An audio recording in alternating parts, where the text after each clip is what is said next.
बिस्मिल्लाहिर्रहमानिर्रहीम। Dear students, आज हमारा सैम्पलिंग एंड सैम्पलिंग डिस्ट्रीब्यूशंस का लेक्चर नंबर 2 है और आज हम फर्दर कुछ और टर्म्स को डिस्कस करेंगे जिस तरह के हम लोग पिछले लेक्चर में भी बाज़ टर्म्स को डिस्कस कर आए हैं। उनमें से आज जो पहली टर्म है वो है फाइनाइट एंड इनफाइनाइट पॉपुलेशंस। बहुत सिंपल सी डेफिनेशन है और नाम से ही पता चल रहा है। फाइनाइट पॉपुलेशंस कौन सी होंगी? A population which consist of finite number of elements, items, objects, observations is called finite population. For example, all college students in Pakistan, all employees of railway board, all animals in a zoo etcetera. ठीक है, so अगर finite number of elements पे consist कर रही होगी population तो finite population होगी। And on the other hand, if a population which consists of infinite number of elements, that will be called infinite population. For example, all points on a line, all heights between 2 and 3 meters, all birds in a world. तो ये सारे examples हैं किसकी? Infinite population की। Next जो है वो है हमारे पास सैम्पलिंग फ्रेम। सैम्पलिंग फ्रेम हमारे पास क्या होता है? एक इम्पॉर्टेंट डेफिनेशन है।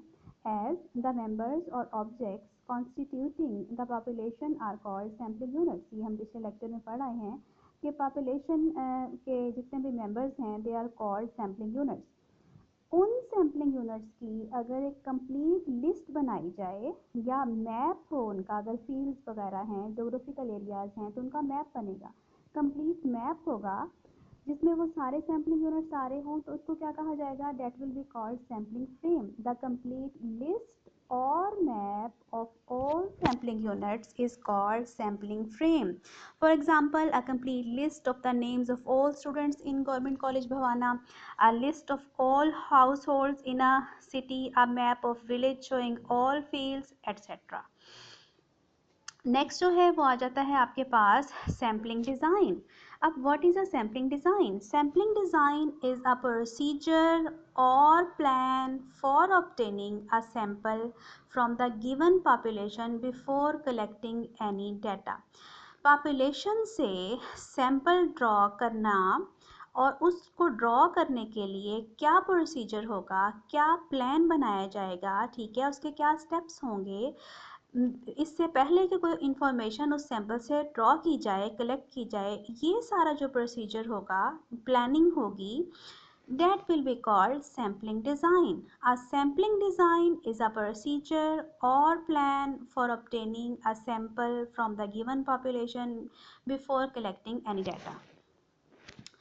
At least two criteria are generally used in evaluating a sampling design. Usually ये देखने के लिए कि sampling design जो है वो कैसा है, अच्छा है या नहीं है, उसमें दो बातों को देखा जाता है। पहली चीज़ जो है वो उसकी reliability है और दूसरी चीज़ उसकी efficiency है। अब reliability क्या है? The reliability of a sampling plan क्या होगी? The reliability is given by Pearson, which is related to the variance of sample statistic. The greater the variance, the smaller the variability of the sample result and vice versa. ये precision check करने के लिए क्या किया जाता है? Sample जो भी स्टेटिस्टिक होगी उसका वेरिएंस जो है कंप्यूट किया जाता है। जितना ग्रेटर वेरिएंस आएगा उतनी ही रिलायबिलिटी कम होगी और जितना वेरिएंस की वैल्यू स्मॉलर आएगी उतनी ही रिलायबिलिटी उसमें ज़्यादा होगी।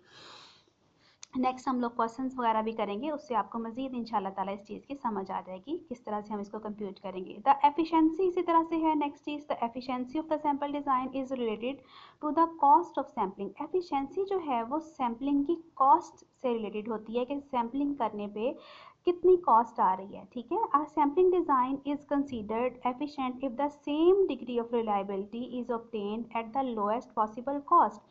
अगर कम वसाइल में, कम कीमत में वही रिलायबिलिटी आ जाए जो कि ज़्यादा कॉस्ट लगा के भी उतनी रिलायबिलिटी आ रही हो तो वो वाला सैम्पलिंग प्लान ज़्यादा बेटर कंसीडर किया जाएगा, ज़्यादा एफिशिएंट कंसीडर किया जाएगा, जो कि सेम रिलायबिलिटी का लेवल आपको लो कॉस्ट पे प्रोवाइड करेगा। ठीक है, लास्ट जो थिंग है आज के लेक्चर की वो है basic purposes of sampling. Sampling के बेसिक पर्पसेस टू हैं: to provide sufficient information about the characteristic of a population without examining every unit of the population, and the number two is to find the reliability of the estimates derived from the sample. ये आगे question